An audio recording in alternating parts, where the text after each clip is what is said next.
श्री दुर्वासा जी और कलप वृक्ष। आइए सुनते हैं भगवान राम के चमत्कार की कथा।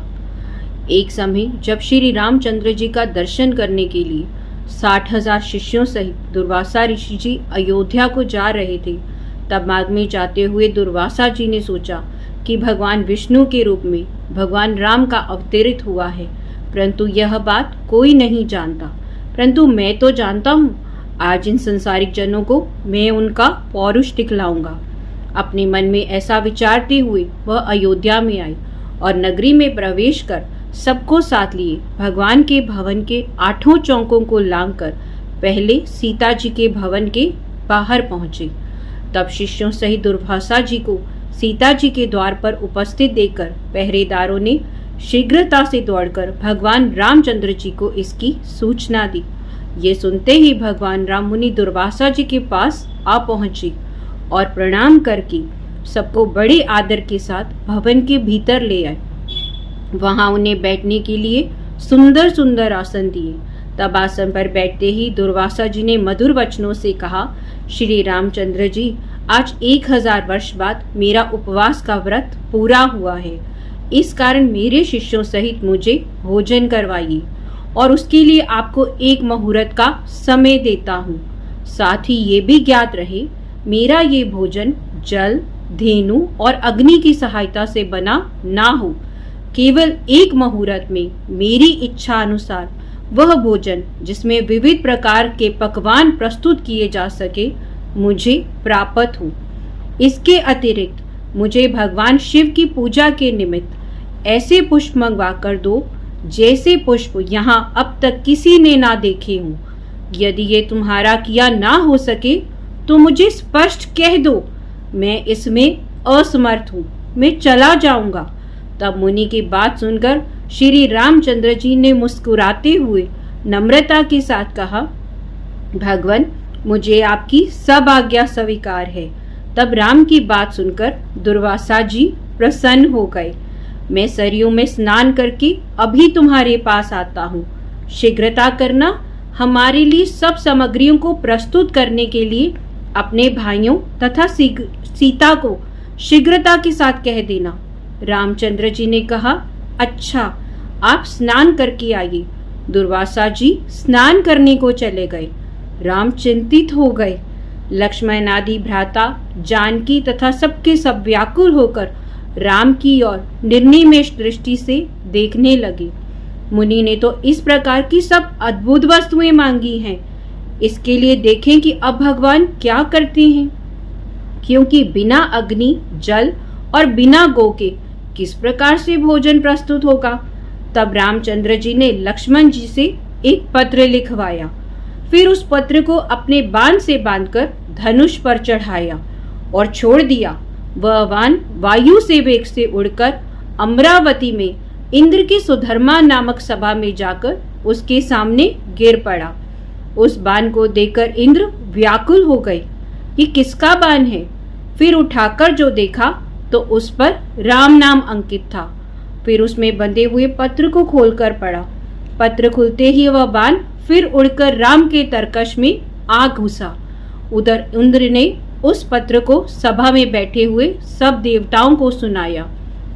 उसमें लिखा था, इंद्र, स्वर्ग में सुखी रहो। मैं सर्वदा तुम्हारा स्मरण करता हूँ, परंतु तुम्हें एक आज्ञा देता हूँ। आज 1000 वर्ष के भूखे हुए दुर्वासा मुनि अपने 60,000 शिष्यों के साथ मेरे यहाँ आए हैं। वह ऐसा भोजन चाहते हैं जो गौ, जल और अग्नि द्वारा सिद्ध ना किया हो। इसके साथ ही उन्होंने शिव पूजन के लिए ऐसे पुष्प मांगे हैं जिन्हें की अब तक मनुष्य ने देखा ना हो। मैंने उनकी ये मांग स्वीकार कर ली है। वह सरयू में स्नान करने गए हैं, इसलिए तुम शीघ्र ही कलप वृक्ष और पारिजात जो क्षीर सागर से निकले हैं क्षण मात्र में मेरे पास भेज दो, जिसके लिए रावण के सहारक मेरे बाणों की प्रतीक्षा मत करना। यह पत्र देवताओं को सुनाकर इंद्रदेव तत्क्षण उठ पड़े और कलप वृक्ष और पारिजात को साथ लेकर देवताओं सहित विमान में बैठकर अयोध्या को आ पहुंचे।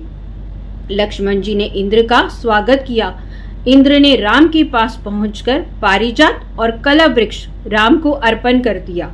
इतने में सरयू तट से दुर्वासा जी ने अपने एक शिष्य को राम के पास भेजा और कहा कि जाकर देखो तो सही कि राम इस समय क्या कर रहे हैं। मैंने जो आज्ञा दी है उसके अनुसार कुछ अन्न अब तक बना भी है कि नहीं, अब तक वैसे ही चिंता मगन है या कुछ कर रहे हैं। ये सब तुम चुपके से देखकर मेरे पास आ जाओ। तब जो आज्ञा कहकर वह शिष्य राम के भवन में आया, देखा तो कलह वृक्ष और पारिजात से युक्त देवताओं की मंडली में राम विराजमान है। यह देखकर उस शिष्य ने शीघ्र ही दुर्वासा जी के पास जाकर समाचार कह सुनाया। शिष्य की बात सुनकर दुर्वासा जी को आश्चर्य हुआ। स्नान कर शिष्यों को साथ लेकर दुर्वासा ऋषि जी श्री रामचंद्र जी के सुंदर भवन में आ पहुंचे। दुर्वासा जी को आया देकर देवताओं सहित राम जी ने उठकर उनके सब शिष्यों को बड़े आदर और प्रेम के साथ आसन पर बैठाया और प्रणाम किया। उसके बाद सीता तथा लक्ष्मण आदि के साथ उनकी पूजा की।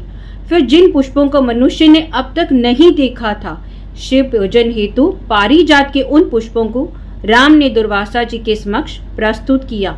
उन पुष्पों को देखकर मुनि दुर्वासा एक बार तो आश्चर्य किया, किंतु मौन भाव से उन्हें ग्रहण किया। शिवजी तथा अन्य देवताओं को उन पुष्पों की पूजा की।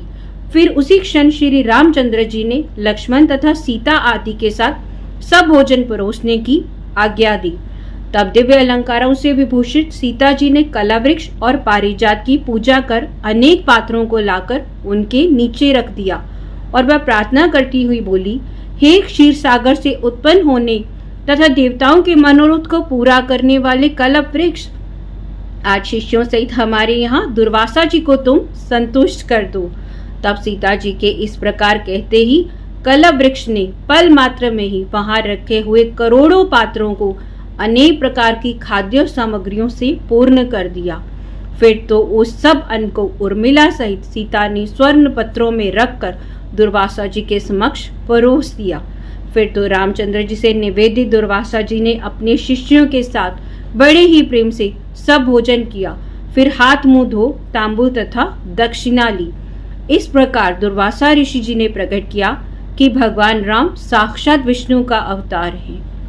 जय श्री राम।